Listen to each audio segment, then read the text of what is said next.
মোহাম্মদ ইউনূসকে বলবো, আপনি যদি কোনো সমস্যা বোধ করেন, আপনি যদি রাষ্ট্র পরিচালনার কোনো চ্যালেঞ্জ বোধ করেন, সমস্ত রাজনৈতিক দলের শীর্ষ নেতৃবৃন্দকে আপনি ডাকেন, তাদের সাথে খোলামেলা আলোচনা করেন।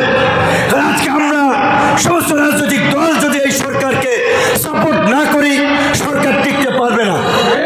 তো আমরা তো সবাই রেডি, আমরা সবাই রেডি আপনাকে সহযোগিতা করার জন্য। আল্লাহর রাস্তে এই সমস্ত নাবালক পোলাপানের পাল্লায় পইরা আপনি জনগণ এবং রাজনৈতিক দল থেকে দূরে সরে যাবেন না। এই ঈদে জামা জুতো অ্যাক্সেসরিজের ডিসকাউন্ট।